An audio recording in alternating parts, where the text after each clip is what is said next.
நான் அவ வாழ்க்கையை பங்கு போட வந்தவன் அவன் நினைச்சான். அதனாலதான் என்ன அவ தரக்குறைவா பேசினா. இப்ப நான் மணமகளா என் மாமா பக்கத்துல போய் உட்கார்ந்தா அவ பாக்குற ஒரே ஒரு பார்வையில நான் பொசுங்கி போயிட மாட்டேன். ஒரு நிமிஷம் இரு, எனக்கு ஒரு விஷயம் தெரிஞ்சாகணும். உன் தங்கச்சி உன்னை தப்பா பாத்துருவா, தப்பா பேசிருவாங்கிறது தான் உன் பயமா? அது மட்டும் இல்ல, இந்த விஷயத்துல எனக்கு உடன்பாடு இல்லைங்கிறது தான் முதல் காரணமே. அப்படின்னா நீ முன்ன பண்ண தியாகத்துக்கு ஒரு பரிகாரம் பண்ண வேண்டாமா? அது தியாகம்னா இப்ப நீங்க பண்ண சொல்றது துரோகம். துளசி, உங்க அப்பாவே, இன்னும் சொல்லணும்னா உன்னை வளர்த்தவர், உன் தங்கச்சிய பெத்த அப்பாவே உன்னை கல்யாணத்துக்கு வற்புறுத்தி இருக்காருமா. அவர் தெரியாம பண்ணாரா இல்ல என் மேல இருக்கிற பாசத்துல பண்ணாரான்னு எனக்கு தெரியாது. என்னவா இருந்தாலும் அவர் பண்ணது தப்புதான். நல்லா இருக்குமா நீ சொல்றது? நீ அவர் வளர்த்த பொண்ணுமா? நீ இந்த மாதிரி நிர்கதியா நிக்கிறத பார்த்து அவரால் எப்படிமா அமைதியா இருக்க முடியும்?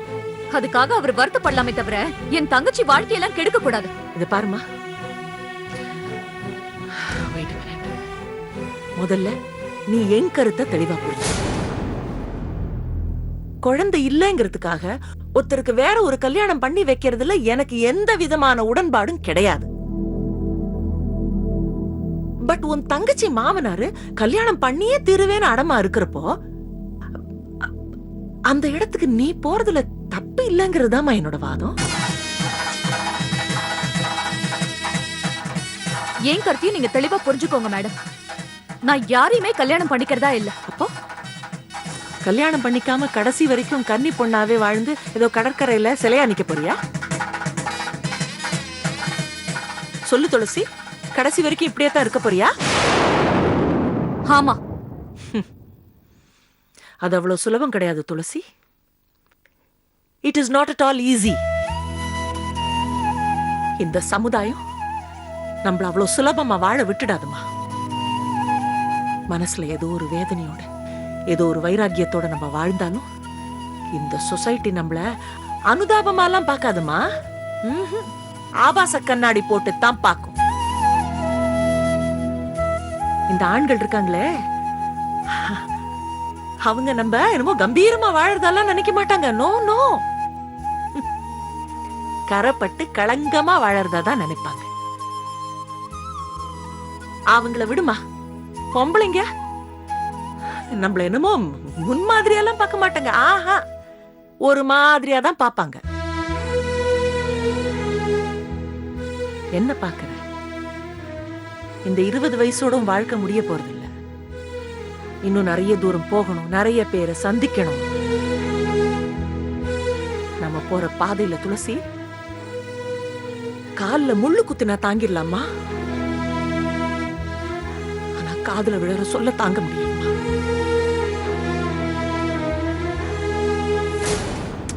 அதெல்லாம் விடுமா. ஒரே ஒரு ராத்திரி நீ வெளியில தங்கினதுக்காக உன் வீட்டு மனுஷங்களே உன்னை வீட்டை விட்டு வெளியே தரத்துனாங்க.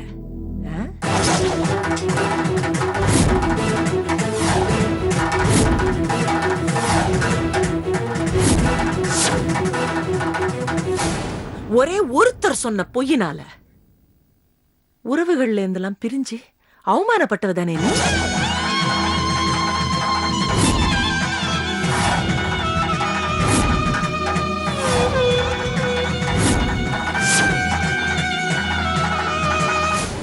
அதுக்கப்புறம் நீ ஒரு இடத்துலயாவது நீ நிம்மதியா இருந்திருக்கியா? இந்த நிமிஷம் வரைக்கும் உன்னை ஏதேதோ துரத்துக்கிட்டு தானேமா இருக்கு.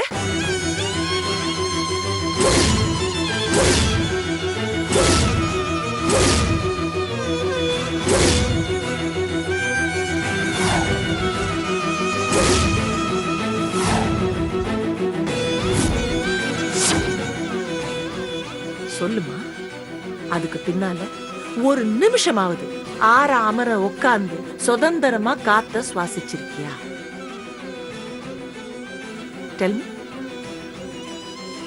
விடாதுமா. இந்த சொசைட்டி உன்னை நிம்மதியா இருக்கவே விடாது. நிம்மதியா உட்கார விடாது, நிம்மதியா சிரிக்கவும் விடாது, நிம்மதியா வாழ விடாதுமா. இன் ஷார்ட், விடாம துரத்தும்மா. விதவிதமான ரூபத்துல விதவிதமான காரணத்தோட துரத்தும். விடாம துரத்திக்கிட்டே இருக்கும். நம்மள தனியாலாம் இந்த மக்கள் வாழவே விட மாட்டாங்கம்மா. பாம்பா குத்தி தேளா பிடுங்கி நம்மள அப்படியே காலு கீழே வச்சுக்க பாப்பாங்கம்மா. எப்பவும் நாம ஒரு அடிமையா அழுதுகிட்டே இருக்கணும்னு ஆசைப்படுவாங்க.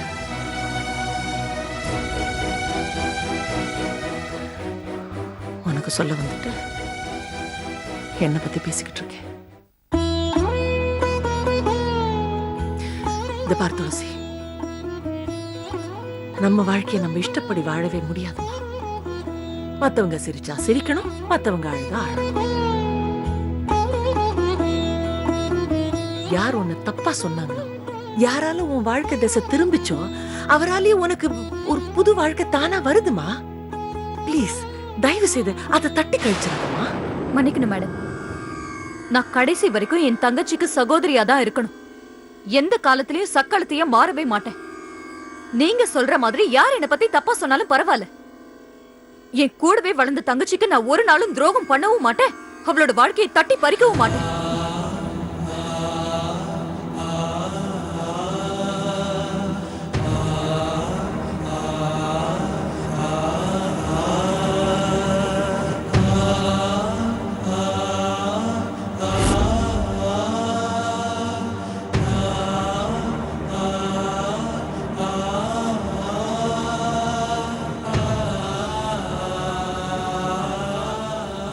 பொண்ணு எனக்கு தெரியுது.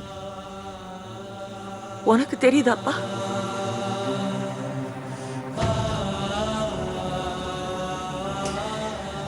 ஆண்டவா,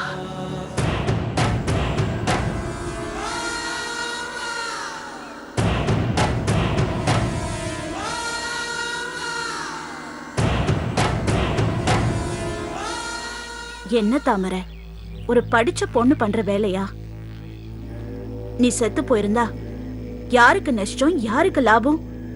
நீ செத்திருந்தா அந்த துளசிக்கு லாபம், என் புருஷனுக்கு லாபம். ஆனா எனக்கு நஷ்டம்மா. துளசிக்கு எதுக்காக லாபம்? எதுக்கு லாபமா? அடுத்ததா அவதான செல்வா பக்கத்துல கல்யாண பொண்ணா உட்கார போறா.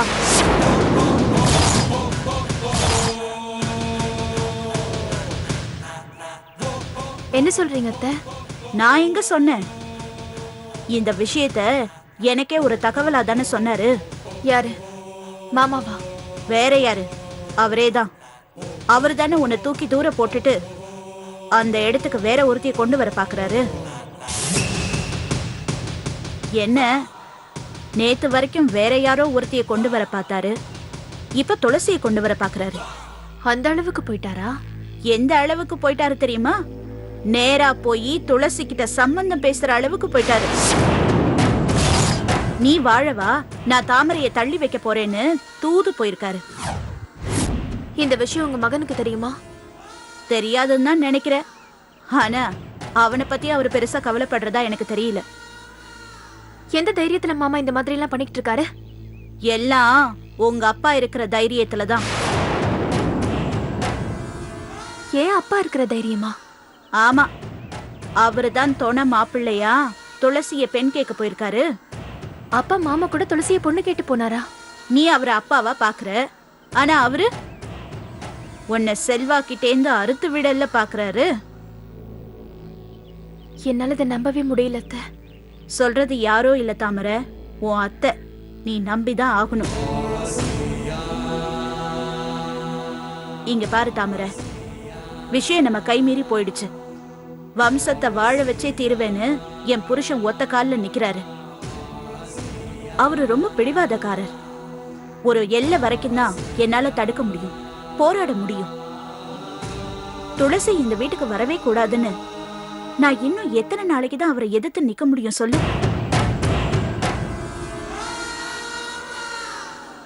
அத்தை, நானே உங்களை நம்பிட்டு இருக்கேன். நீங்களும் இந்த மாதிரி சொன்னீங்கன்னா நான் என்ன பண்ணுவேன் அத்தை? நான் என்ன பண்றது தாமரை? தப்பு நம்ம பக்கமும் இருக்கே. உன்னால குழந்தைய சுமக்க முடியாதுங்கிறது ஒரு குறை தானே. நிறைய இருக்கிறவங்க நிமிர்ந்து நிக்கிறதும் குறை இருக்கிறவங்க குமிஞ்சு போறதும் இருக்கதானம்மா. இங்க பாரு, நேர்மையான ஒரு காரணம் இருந்தா நான் நெஞ்ச நிமித்தி அவங்க தூக்கிட்டு வர துளசிய குப்பை தொட்டியில போட்டிருக்க மாட்டேன்.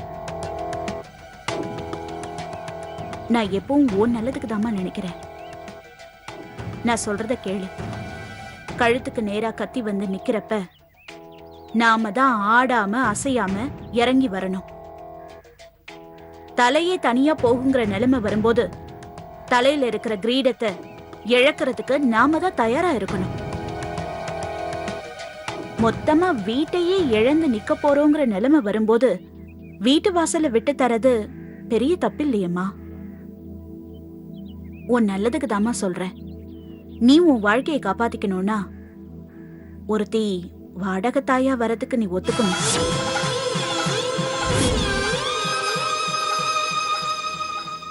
துளசி செல்வா கையில தாலிய வாங்கிக்கிட்டு உனக்கு எதிரா வாழ்றதுக்கு பதிலா எவ்வளோ ஒருத்தி ஒரு 10 மாசம் பந்தமா வந்துட்டு போறதுல ஒண்ணு தப்பில்லையே.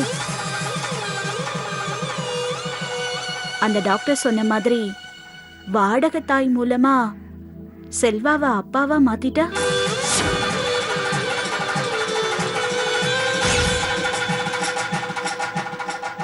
இங்க பாரு, உன் கழுத்து தாலிக்கு ஒரு பங்கமும் வராது.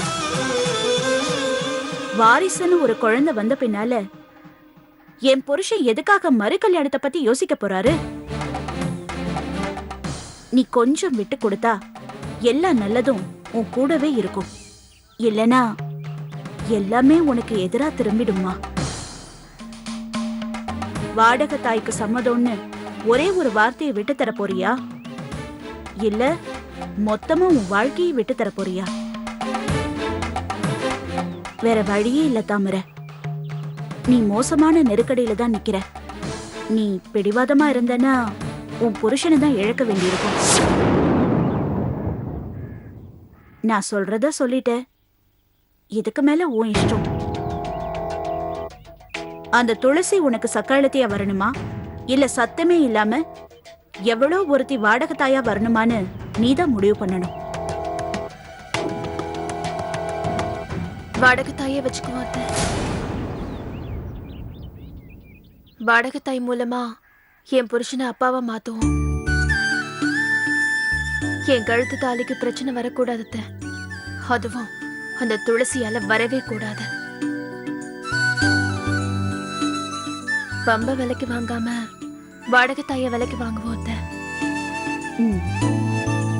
துளசி, அப்பாவும் மாமாவும் கல்யாண விஷயமா உன்கிட்ட பேசினாங்களா? ஐயோ, நானும் நீயும் கல்யாணம் பண்ணிக்கணும்னு விருப்பப்பட்டாங்களா? ஆமா. இதை பாரு, நான் சொல்றது நம்பு. எனக்கு நிஜமான இதை பத்தி தெரியவே தெரியாது. இப்ப நீ சொல்லிதான் அவங்க கல்யாணத்தை பத்தி பேசினாங்க விஷயம் எனக்கு தெரியும் துளசி. இல்ல, இந்த பாரு துளசி, என்ன சந்தேகப்படாத. நிஜமா சொல்ல, எனக்கு இதை பத்தி தெரியவே தெரியாது. எனக்கு தெரியாம இவங்க 2 பேரும் உங்ககிட்ட வந்து பேசியிருக்காங்க. அவங்க 2 பேத்துல ஒருத்தர் கூட இந்த விஷயத்தை பத்தி என்கிட்ட சொல்லவே இல்லை. இருங்க, இப்ப எதுக்கு இப்படி பதட்டப்படுறீங்க? நான் உங்க மேல சந்தேகப்படவே இல்லையே. எனக்கு தெரியும் இந்த விஷயம் உங்க கவனத்துக்கே வந்திருக்காதுன்னு எனக்கு தெரியும். இந்த விஷயம் உங்களுக்கு தெரிஞ்சிருந்தா நீங்க தடுத்திருப்பீங்கன்னு எனக்கு தெரியும். உங்களுக்கு தெரிஞ்சிருந்தா இந்த கல்யாணத்தை பத்தியே பேசிருக்க மாட்டாங்கன்னு எனக்கு தெரியும். எதுக்காக நான் உங்களை இங்க வர சொன்னேன்னு தெரியுமா? அவங்க என்ன பேசுனாங்க, என்ன முடிவெடுத்தாங்கன்றத பத்தி தெரிஞ்சுக்கிறதுக்காக இல்ல, நீங்க இந்த விஷயத்துல என்ன முடிவெடுத்திருக்கீங்கன்னு தெரிஞ்சுக்கிறதுக்கு. சாதாரணமா மறு கல்யாணத்தை பத்தி பேசினதுக்கே கைய அறுத்துக்கிட்டவ தாமரை இப்ப நிஜமாவே கல்யாண ஏற்பாடு நடக்குதுன்னா அவ என்ன பண்ணுவா ஏது பண்ணுவானே தெரியாது. குழந்தை இல்லைங்கிறவங்க எல்லாம் மறு கல்யாணம் பண்ணிக்கிறதில்ல, ஒரு குழந்தைய தத்தெடுத்துக்கலாம்.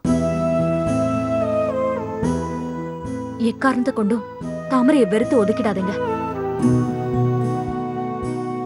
விரும்பினவங்க வெறுத்து ஒதுக்குனா அது எவ்வளவு பெரிய வேதனையை தரும்னு எனக்கு நல்லா தெரியும். எனக்கு வந்த நிலைமை வேற யாருக்கும் வர வேண்டாம்.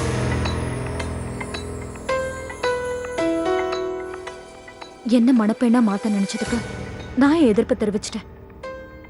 அதே மாதிரி நீங்களும் உங்க எதிர்ப்பை அழுத்தமா தெரிவிச்சிருங்க.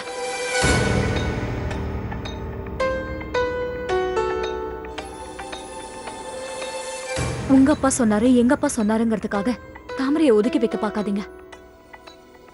தாமரை கோவக்காரிதான், ஆனா அதே அளவுக்கு பாசம் உள்ளவ. அவகிட்ட இருக்கிற குறைய மறந்துட்டு அவ உங்க மேல வச்சிருக்கிற பாசத்தை மட்டும் பாருங்க. அவ நல்லவளோ கெட்டவளோ தாமரைக்கு நான் துரோகம் பண்ண மாட்டேன். எங்க அப்பா வேற யாராவது ஒரு பொண்ணை கொண்டாந்து நிறுத்தினாலும் சரி, நான் இன்னொரு கல்யாணம் பண்ணிக்கலான்ற ஐடியாலே இல்லை.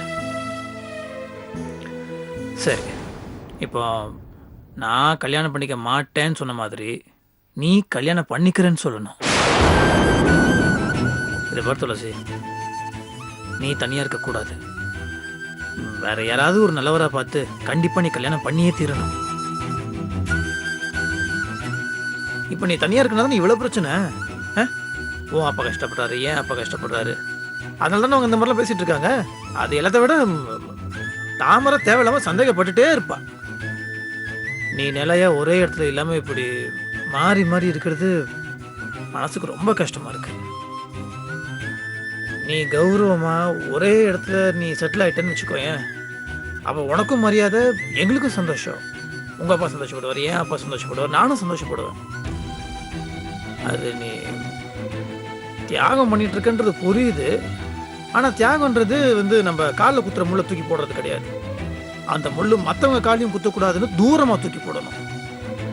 இப்போ நீ தியாகன்ற பேரில் எங்களை விட்டு தூரமாக ஒதுங்கி இருக்கிறது எங்களுக்கு ரொம்ப உறுத்தலாக இருக்கு. இங்கே பாரு, நீ நீ லைஃப்பில் செட்டில் ஆகணும். நல்லவனை பார்த்து நீ தயவு செய்து கல்யாணம் பண்ணிக்கோ. வேண்டாம், இனிமே அந்த வார்த்தை என் வாழ்க்கையிலே வேண்டாம். இல்லை இல்லை இல்லை இல்லை, இதை பாரு துளசி, நான் சொல்றது தப்பாக எடுத்துக்காத. தயவு செய்து அடம் பிடிக்காத. இப்போ நம்ம கண்ணு இறுக்கமாக மூடிக்கிட்டு உலகம் இருட்டா இருக்குன்னு சொன்னால் அதில் லாஜிக்கே இல்லை. நம்ம நம்ம மனசை மாற்றிக்கணும். நம்ம கண்ணை ஓப்பன் பண்ணால் தான் இருக்கிற வெளிச்சம் தெரியும். ப்ராக்டிக்கலாக ஒரு விஷயம் சொல்லட்டுமா, ஒரு பொண்ணுனால இந்த சொசைட்டியில் தனியாக இருக்க முடியாது, இருக்கவும் கூடாது. தயவு செய்து நீ ஒரு கல்யாணம் பண்ணிக்கோ. நான் அந்த பிரச்சனை பற்றி விசாரித்த வரைக்கும் இல்லை, அவர் நல்ல டைப்புன்னு இல்லை. கோவப்படாத துளசி, அவர் பண்ணது தப்பு தான். ஆனால் உன் மேலே இருக்க பிரியத்தில் தான் அவர்.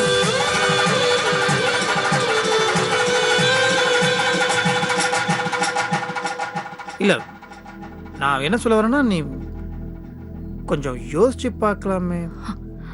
ஆமா, யோசிக்கணும். யோசிக்க வேண்டிய நேரம் வந்துருச்சு.